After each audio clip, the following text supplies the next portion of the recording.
네, 약 20년 전에 그 목적이 이끄는 삶이라는 책이 출판된 적이 있습니다. 다들 들어보신 적 있으시죠? 목적이 이끄는 삶. 릭 워렌 목사님이 쓴 책인데 이 책이 미국과 한국뿐만 아니라 또 전 세계적으로 선풍적인 인기를 끌었던 적이 있습니다. 이 책은 역대 기독교 서적 중에서도 가장 많이 팔린 책으로 현재까지도 탑 3에 들어간다고 합니다. 첫 번째는 우리가 아는 것처럼 압도적으로 성경책이고, 또 두 번째로는 존 버년의 철로 역정이고, 이 세 번째가 바로 목적이 이끄는 삶이라고 합니다. 이 내용을 요약하자면 대충 이런 이야기입니다. 우리는 이 세상을 그냥 살아가는 사람들이 아니고 하나님께서 창조하신 사람들입니다. 우리는 하나님이 우리를 창조하셨기 때문에 우리 삶의 목적이 있고 이유가 있습니다. 이 삶의 목적이란 바로 하나님을 기쁘시게 하는 삶, 하나님의 가족들 안에서, 교회 안에서 교제하며 사는 삶, 그리스도를 닮아가는 삶, 하나님이 주신 은사를 사용해서 교회를 그리고 이웃을 섬기는 삶, 마지막으로 세상에 복음을 전하는 삶을 사는 거라 이 책은 말을 합니다.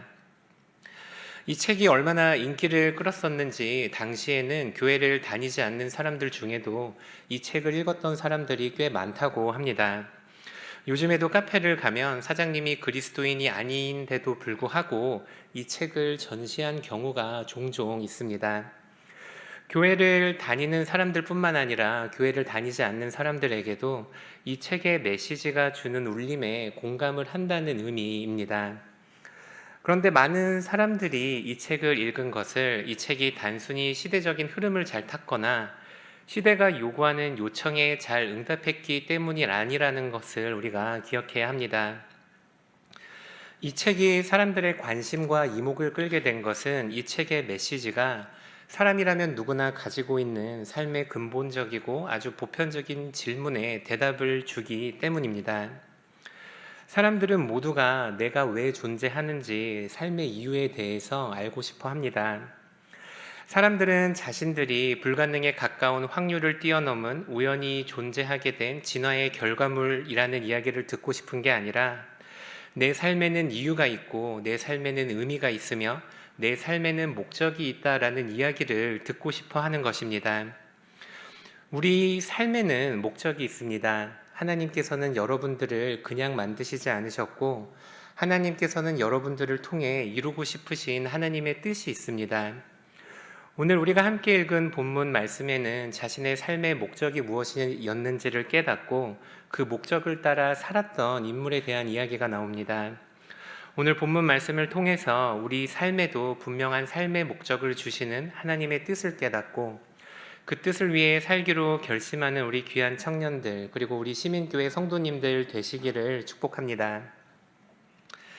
먼저 하나님께서 우리에게 주시는 삶의 목적은 나의 뜻이 아니라 하나님의 뜻을 따라 사는 삶입니다. 우리 함께 신명기 34장 1절 말씀을 함께 읽어보도록 하겠습니다. 신명기 34장 1절 말씀입니다. 모세가 모압 평지에서 느보산에 올라가 여리고 맞은편 비스가 산꼭대기에 이르매 여호와께서 길랏 온 땅을 단까지 보이시고. 오늘 우리가 함께 읽은 이 본문 말씀에는 본문 말씀에서 모세는 모압 평지에 있는 느보산에 올랐다고 말을 합니다. 이 느보산은 가나안 땅, 하나님께서 이스라엘에게 주시기로 약속하셨던 가나안의 동편에 위치하고 있었습니다. 이 가나안과 모압 평지 사이에는 요단강이 흐르고 있었고 모세는 모압 평지에 있는 느보산에 올라 요단강 건너편에 있는 약속의 땅을 바라보고 있는 장면입니다. 이제 이 요단강만 건너면 모세는 그토록 간절히 원했던 가나안 땅에 들어가게 됩니다. 이 약속의 땅은 하나님께서 모세에게 주셨던 삶의 목적이었습니다. 모세가 80세에 이스라엘을 구원하라는 사명을 받았고 지금 120세가 돼서 가나안 땅 입성을 눈앞에 두고 있으므로 약 40년이라는 세월을 모세는 이 목적을 위해 살았다라는 것을 우리가 알 수 있습니다. 모세는 하나님이 그에게 주셨던 삶의 목적을 분명히 알았고 그 목적을 이루겠다는 강한 신념을 가진 사람이었습니다. 하지만 우리가 모세의 이야기를 통해 잘 아는 것처럼 사실은 모세도 처음부터 이렇게 흔들림 없는 삶의 목적을 가졌던 것은 아니었습니다. 성경은 이 모세를 스스로에 대한 확신이 없는 사람으로, 그리고 스스로를 내세울 것이 없는, 스스로를 부끄럽게 여겼던 사람으로 묘사를 합니다. 출애굽기 4장 10절 말씀인데 제가 읽어드리도록 하겠습니다. 모세가 여호와께 아뢰되 오 주여, 나는 본래 말을 잘하지 못하는 자니이다. 주께서 주의 종에게 명령하신 후에도 역시 그러하니 나는 입이 뻣뻣하고 혀가 둔한 자니이다. 모세가 80세가 되었을 때 호렙산의 한 떨기나무에서 하나님을 만났습니다. 하나님은 모세에게 자신이 누구인지를 알려주셨고 이스라엘을 애굽에서 구원하라고 명령하셨습니다. 하지만 모세는 그 거대한 사명을 이룰 자신이 없었습니다. 그래서 하나님께 이렇게 말했습니다.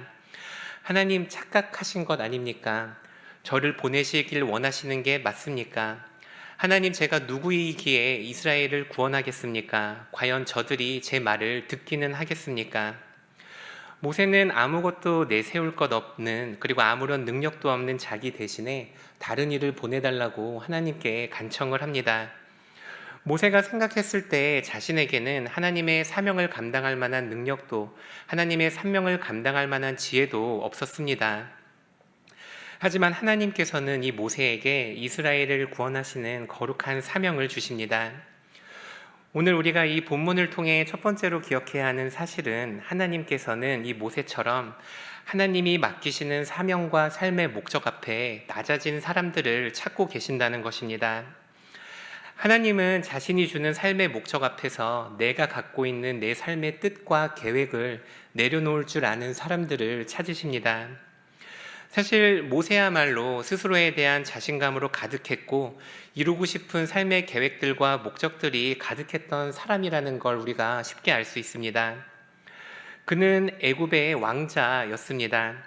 애굽은 당시 근동 지역의 패권을 장악했던 초강대국이었고 모세는 그런 나라에서 왕자로 자랐습니다. 언어, 학문, 경제 모든 분야에서 특출난 사람이었을 것이고 정서적으로나 물질적으로나 부족한 것은 하나도 없는 사람이었을 것입니다. 애굽에서 미래가 가장 보장되고 가장 탄탄한 미래가 보장되어 있던 사람이 바로 모세였을 것입니다. 하지만 하나님께서는 그런 모세가 자신의 삶의 목적을 따라 살아가도록 두시지 않았다라는 걸 우리가 주목해야 합니다. 모세는 결국에 애굽 사람을 죽였고 이 일이 발각되어 미디안 광야로 도망치게 됩니다. 모세는 아무도 자신을 알아주지 않는 비참한 곳에서 가장 비천한 직업이었던 양을 치는 사람으로서 살아가게 됩니다. 하나님께서는 모세가 자신의 계획과 자신의 목적을 따라 살아가기를 원하시지 않으셨기 때문입니다. 모세는 40살부터 80살까지 미디안 광야에서 자신은 자신의 삶의 목적을 이루며 살 수 없다라는 것을 절실히 깨달았습니다. 그래서 모세가 하나님을 마주했을 때 하나님이 맡겨주시는 그 사명 앞에서 두려워 떨며 내가 아닌 다른 사람을 보내라고 말한 것입니다. 하지만 모세는 깨닫지 못했지만 하나님께서는 모세를 계속해서 하나님의 뜻에 순종할 수 있는 사람으로 훈련시키고 있었습니다. 하나님의 목적을 따라 사는 사람은 하나님의 뜻 앞에서 나의 계획과 나의 목적을 내려놓는 사람이기 때문입니다. 하나님께서 이 모세에게 40년이라는 고난의 시간을 주신 것은 그의 뜻과 계획을 포기하기 위함이었다라는 걸 우리가 기억해야 합니다. 왜냐하면 하나님께서는 오늘날 우리에게도 동일하게 말씀하시기 때문입니다. 너희들이 원하는 삶, 너희들이 가지고 있는 삶의 목적을, 너희들이 이루길 원하는 너희들의 삶의 그 계획들을 내려놓고 하나님의 뜻을 따를 수 있냐고 우리들에게 물어보십니다. 우리 청년들과 이곳에 있는 성도님들은 지금 어떤 삶의 계획들을 가지고 계십니까? 학교에서 그리고 회사에서 또 유학의 갈림길에서 취업을 앞둔 상황에서 그리고 있는 삶의 미래가 있지 않습니까? 만약 내가 열심히 준비하고 내가 그리고 있는 이 모든 그림이 하나님의 뜻과는 상관없는 나의 계획이라면 우리는 과연 나의 뜻을 버리고 하나님의 뜻을 따라 살 수 있겠습니까? 우리의 자아는 갓 잡아 올린 물고기처럼 팔딱팔딱 살아있다라는 걸 우리가 기억해야 합니다. 양이 주인의 목소리는 무시한 채로 제 갈 길로 가는 것처럼 오늘날 어쩌면 우리들도 하나님의 음성은 무시한 채로 나의 삶을 살기 위해 나의 길을 가고 있는지도 모릅니다. 우리 안에 내재되어 있는 이 죄성의 힘이라는 것은 아주 강렬해서 마치 우리가 세포에 내재되어 있는 DNA의 영향에서 벗어날 수 없는 것처럼 우리도 죄성에서 자유롭지 못하게 우리를 만들고 있습니다. 우리가 하나님의 뜻에 따라 순종하길 원한다고 말은 하지만 어쩌면 우리는 여전히 내가 원하는 나의 삶을, 나의 계획을 이루기 위해 살고 있는지 모릅니다. 우리는 과연 지금 하나님의 뜻을 따라 살아가고 있는지 스스로에게 물어보시기를 바랍니다. 우리가 과연 어떻게 하면 나의 뜻이 아닌 하나님의 뜻을 따라 이 세상에서 살아갈 수 있겠습니까?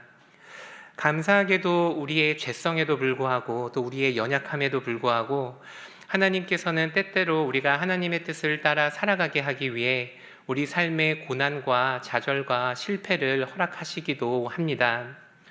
우리에게 벌을 내리시고 우리를 낙담케 하기 위해서가 아니라 우리의 삶의 목적이 나의 뜻을 이루는 데 있지 않다라는 것을 분명하게 알려주기 위함입니다. 마치 모세가 40년의 시간을 광야에서 보내야만 했던 것처럼 어쩌면 우리에게도 지금 이 낮아지고 나의 삶과 나의 목적을 포기하는 시간을 주고 계신 일일지도 모릅니다. 하나님이 주시는 우리 삶의 목적은 나의 뜻과 나의 계획을 이루고 나의 자아를 실현하는 것에 있지 않다라는 걸 기억하시길 바랍니다. 하나님은 우리 삶에 고난과 실패 그리고 어려움과 역경을 주십니다.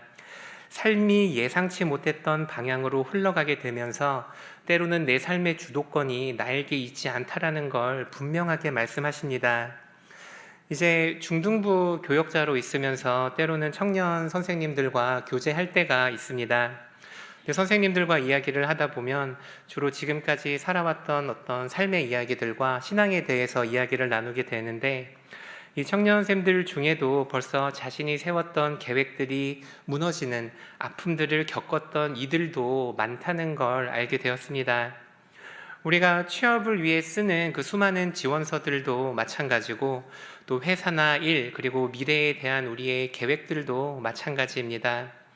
우리가 큰 포부를 가지고 간절히 원하던 회사에 취직했는데 생각했던 미래와는 전혀 다른 삶을 살게 될 수도 있고 우리가 꿈꿔왔던 계획과는 엄연히 다른 현실을 마주할 수도 있습니다. 내가 세웠던 나의 삶의 목적들이 하나씩 무너지고 그 실패 앞에서 우리의 약함을 바라보게 되는 일은 언제나 가슴 아픈 일입니다. 하나님께서도 우리들 마음에 있는 그 아픔을 누구보다 잘 이해하시고 알아주시리라 생각합니다.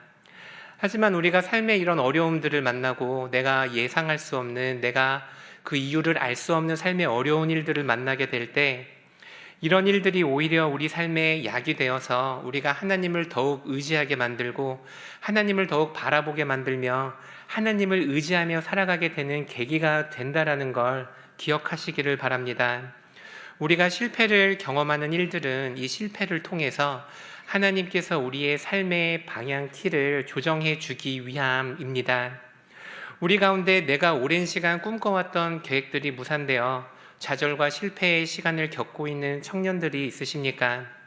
하나님께서 이 시간을 통해 나의 삶의 목적이 무엇인가를 깨닫기를 원하신다는 사실을 기억하시기를 축복합니다. 또 내가 원하는 대로 흘러가고 있지 않는 삶을 살아가고 있는 성도가 있다면 이 삶의 주인은 하나님이시라는 걸 다시 한번 기억하시는 우리 귀한 성도님들 되시기를 축복합니다.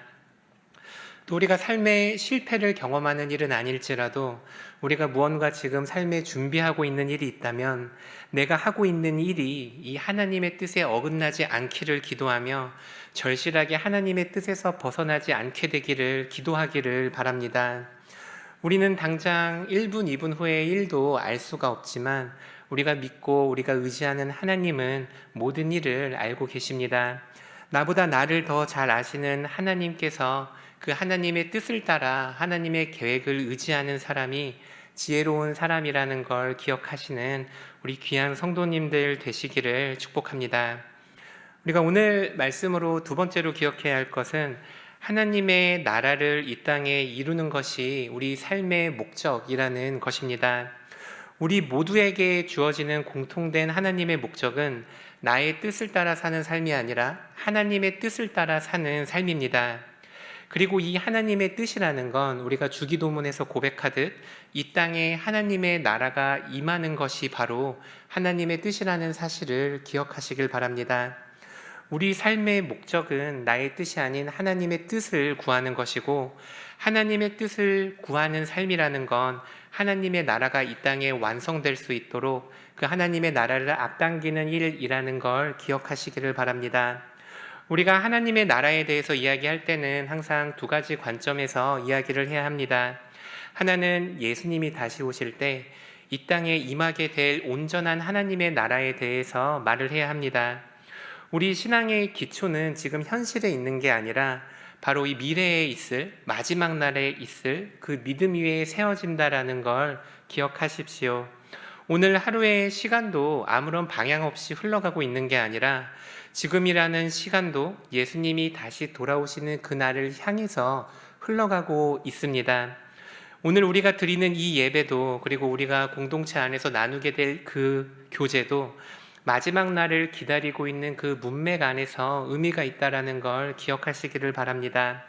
즉 우리의 모든 신앙 생활에는 마지막이 있다는 의미입니다.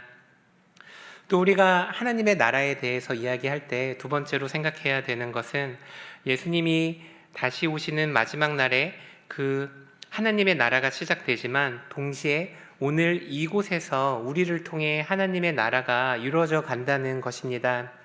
교회에서뿐만 아니라 우리 모두가 살아가는 삶의 현장에서 성도들을 통해, 우리 청년들을 통해 하나님의 나라가 지금도 세상 가운데로 침투하고 있습니다. 우리를 향한 하나님의 목적은 우리가 이 세상 가운데서 하나님의 나라를 이루어가는 것이라는 걸 기억하시길 바랍니다. 하나님의 나라를 이루는 목적은 모든 성도들에게 주어지지만 우리가 이 하나님의 나라를 이루어가는 모습들은 우리 각 개인의 사람에 따라서, 그리고 우리의 은사에 따라서 얼마든지 달라질 수 있습니다. 모세에게 주어진 삶의 그 목적은 이스라엘 사람들을 애굽에서 탈출시키는 것이었고, 또 누군가에게는 이 삶에 주어진 목적이 회사에 취직을 해서 그리스도인으로 빛과 소금으로 살아가는 일일 수 있습니다. 누군가에게는 목사가 되어 지역교회를 섬기는 것이 하나님의 나라를 이루어가는 일이고, 누군가에게는 학생으로 맡겨진 일에 최선을 다하는 것이 하나님의 나라를 이루어가는 일입니다. 또 누군가에게는 휴학을 한 일도 하나님의 나라를 위한 일이 될 수가 있습니다.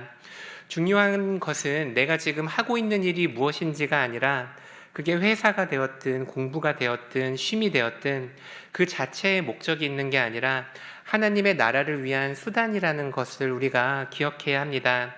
그래서 우리가 해야 하는 기도는 하나님, 내가 하나님의 나라를 위해 무엇을 해야 하나요? 라는 질문이 아니고, 하나님, 내가 지금 이런 일을 하고 있고 이런 계획을 하고 있는데 이것을 통해 제가 어떻게 하면 하나님의 나라가 이 땅에 오게 할 수 있겠습니까? 라는 기도라는 걸 기억하셔야 합니다. 내가 지금 계획하는 일들이 있고 내가 회사에서 만나는 동료들이 있다면 다시 한번 그 일에 대해서도 하나님께 여쭤보기를 바랍니다. 하나님께 내가 준비하는 이 계획들을 통해서, 그리고 내가 회사에서, 내가 학교에서 만나는 동료들을 통해 하나님께서 나를 어떻게 사용하시기 원하시는지 여쭤보시기를 바랍니다. 하나님께서 나를 어떻게 사용하시기를 원하시는지, 그리고 하나님의 나라가 내가 있는 곳에서 나를 통해 어떻게 드러나기를 원하시는지 우리 청년들과 성도님들이 하나님께 물어보셔야 합니다. 하나님은 우리가 살아가고 있는 그곳에서 하나님의 나라를 이뤄가며 살아가라고 분명히 말씀하십니다. 우리가 주기도문으로 기도할 때 나라가 임하옵시며 라고 기도를 합니다. 우리가 매일의 삶 속에서, 매일의 기도 속에서 하나님의 나라가 오늘 임하게 해달라고 기도를 해야 합니다. 제가 마지막으로 신명기 34장 4절 말씀을, 우리 함께 신명기 34장 4절 말씀을 함께 읽도록 하겠습니다. 신명기 34장 4절 말씀입니다. 여호와께서 그에게 이르시되 이는 내가 야곱에게 맹세하여 그의 후손에게 주리라 한 내가 내 눈으로 보게 하였거니와 너는 그리로 건너가지 못하리라 하시매. 이제 모세가 가나안 땅을 눈앞에 두고 있습니다. 40년 동안 모든 열정을 쏟았고 모든 힘과 에너지를 쏟았던 그 목적의 결과물이 바로 눈앞에 있습니다. 그런데 모세는 40년의 이 긴 광야 생활의 마지막에서 아주 충격적인 소식을 접하게 됩니다. 바로 자신의 삶의 목적이었던 가나안 땅에 들어가지 못한다는 소식이었습니다. 모세가 모압 땅에서 죽게 된 것은 그의 건강 문제가 아니었습니다. 그는 120세의 고령이었지만 그의 기력이 전혀 쇠하지 않았다고 성경은 말을 합니다. 그가 가나안 땅에 들어가지 못했던 이유를 민수기 20장은 그가 하나님의 거룩함을 드러내지 못했기 때문이라고 말을 합니다. 모세가 하나님을 잠깐 신뢰하지 못했기 때문에 모세는 가나안 땅에 들어가지 못하게 된 것입니다. 그런데 모세는 40년에 걸쳐 그 땅에 들어가기를 간절히 원했는데 잠깐 하나님을 신뢰하지 못했다는 이유로 가나안 땅에 들어가지 못한다는 건 우리가 인간적인 마음으로 볼 때 참 가혹한 일이지 않나 생각이 들기도 합니다. 하지만 하나님께서는 단호하게 그런 모세를 가나안 땅에 들어오지 못하게 합니다. 그리고 모세도 가나안에 들어오게 하지 못하는 하나님께 섭섭해하거나 아쉬운 마음을 토로하지도 않습니다. 마치 처음부터 이 가나안에 들어가는 일이 큰 일이 아니었던 것처럼 모세는 하나님의 말씀대로 모압 땅에서 죽음을 맞이하게 됩니다. 모세가 이 일에 대해서 하나도 섭섭해하지 않고 그 죽음을 맞이했던 이유는 가나안 땅에 들어가는 것이 모세의 삶의 궁극적인 목적이 아니었기 때문입니다. 모세가 가나안 땅에 들어가기 위해 삶의 모든 부분을 헌신한 것은 맞지만 결국 그의 마음의 중심에 있어야 하는 것은 그들을 이스라엘을 가나안 땅으로 인도하시는 하나님이 아니라 모세를 인도하셔서 모세와 동행하고 모세와 함께 하시는 하나님이셨기 때문입니다. 모세는 가나안에 들어가지 못했지만 영원한 하나님의 품 안으로 들어가게 되었고 가나안의 풍족함을 누리지는 못했지만 하나님 나라의 영원한 기쁨을 누리게 되었습니다. 우리 삶 가운데서도 하나님께서는 삶에 많은 목적을 주시고 삶의 이유들을 주십니다. 그리고 우리가 삶 가운데서 그 하나님의 뜻을 이루기 위해 많은 일들을 감당하게 됩니다. 회사를 다니는 것도, 교회에서 여러 가지 사역을 섬기는 일도, 그리고 우리 삶에 주어지는 많은 책임을 감당하는 일도 마찬가지입니다. 우리가 교회의 지체로 임원으로 섬기기도 하고 또 전도팀으로, 선교팀으로 섬기기도 합니다.